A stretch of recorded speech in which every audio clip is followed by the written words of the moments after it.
Halo teman-teman, terima kasih sudah kembali di Handal Academy sesi Civil 3D. Kita lanjut ya, kemarin sudah buat koridor, ini sudah terlihat koridornya. Alhamdulillah. Nah sekarang kita mau ya, coba misalkan nih alinyemennya mau kita ubah nggak lurus ya. Kita mau belokin nih teman-teman.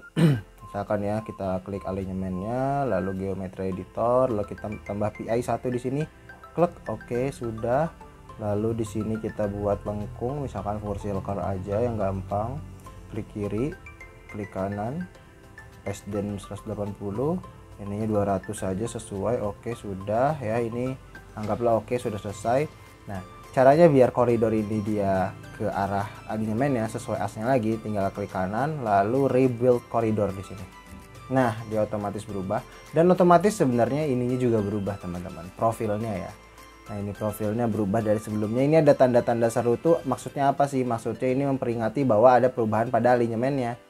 Nah ini tuh, a horizontal geometry change affected this element, make sure this element is still valid. Nah kalau misalkan kita ngerasa ini masih oke lah ya, nggak perlu diubah-ubah lagi, misalkan karena alinyemennya geser, tinggal klik horizontal change, dismiss all notification. Udah, jadi kita menganggap bahwa profil yang kita buat sebelumnya itu walaupun alinyemennya bergeser masih sama ya. Jadi itu caranya buat mendismiss semuanya. Oke itu ya teman-teman. Lalu kita sekarang explore di koridornya. Misalkan koridornya kita ke koridor properties, kita ingin ini tidak apa ya, tidak muncul nih. Ini kan bentuknya kayak gini ya. Kita coba misalkan kita pakai yang basic dulu aja teman-teman, nggak usah pakai yang AN sama EI dulu lah ya. Kita fokus di yang basic yang emang ada di template, codes no display, tinggal oke. Nah ini dia tidak punya baseline yang garis-garis tadi. Itu tuh garis ungu tadi itu apa sih? Itu jadi baseline, jadi acuan dari potongan yang diambil untuk Civil 3D nya. Kalau misalkan kita pakai yang baseline ya tadi, misalkan kita nyalain kodenya, kita nyalain semua lagi, terus kita parameternya, nah ini teman-teman kita naikin misalkan jadi 10 ya, 10 kita copy biar cepet, 10 oke. Nah dia akan lebih rapat ya teman-teman posisinya. Namun semakin rapat semakin berat karena presisinya. Jadi frequently atau baseline yang ungu itu adalah presisi dari belokannya. Kalau misalkan kita jauhin misalkan per 25 ya, dia nggak presisi amat belokannya ya secara koridornya ya teman-teman. Kita contohin ya, misalkan koridor properties, kita ganti frequently-nya 100 ya teman-teman. Ini kan gede banget nih ya 100. Walaupun ya standarnya sih ya 25 ya, emang basic pakaian dari Civil 3D nya aja ya. Atau misalnya mau lebih presisi ya 10. Nah itu teman-teman, dia jadi lebih patah ya. Kalau misalkan kita buat belokan pun, misalkan kita alinyemen kita klik, kita geser ya gini teman-teman. Nah kita geser, lalu kita rebuild, kita klik.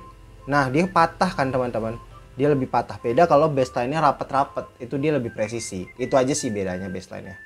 Oke, ini pasti otomatis dia berubah ya, dia ngerasa ada yang ganjal gitu ya. Kita dismiss lagi aja teman-teman. Lalu kita explore lagi koridor ya teman-teman.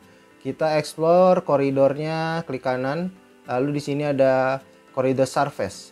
Jadi ini kita bisa memberikan surface pada koridornya teman-teman. Caranya tinggal klik di sini, lalu ini surface style-nya mau apa ya, misalkan ini aja tetap, atau kita pakai yang triangle aja biar kelihatan. Triangulation ya, contour and triangulation, ini triangles, oke. Terus misalkan kita mau tambahin datum, ini tuh fungsinya apa sih? Jadi nanti ini fungsinya adalah untuk menghitung galian timbunan teman-teman. Jadi nanti gampangnya gini, misalkan ada tanah nih teman-teman, tanah ya, nanti kan ada konstruksinya, ada konstruksi. Nah tanah dan konstruksi paling bawahnya itu kan terhitung tuh berapa galiannya. Nah itu nanti ya dihitung dari situ. Nah nggak kebayang ya, bentar sorry, aduh biasa ngomongnya doang nih. Ini oke, kita klik aja, lalu ini klik kanan, terus ini koridor outer boundary aja. Nanti ini bisa dieksplor lagi sih, tapi kita pakai yang ada aja. Nah ini udah jadi ya dia. Nah nanti ini dia secara tampilan tuh, kita ke sini, saya tadi jelasin yang tadi. Misalkan nih EG ya teman-teman, ini EG nya, Ini datum tuh yang paling bawah. Nah ini kan di antara datum sama EG-nya kan ada tanah nih ya. Nah tanahnya ini tuh nanti yang dihitung secara otomatis oleh Civil 3D. Keren sekali bukan? Nah itu ya, jadi cara menambahkan koridor surface seperti itu ya teman-teman. Kalau kita mau matiin surface-nya bisa tinggal sama seperti peraturan surface. Ini ganti aja ke no display. Oke.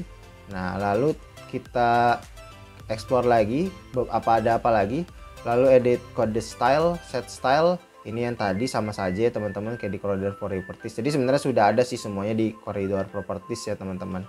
Lalu ini ada warna-warnanya, misalkan koridor set dari basic, tapi ini nggak banyak digunain sih, ini basic aja pakainya. Oke, itu aja ya teman-teman, terima kasih sudah menyimak, sampai jumpa di video selanjutnya.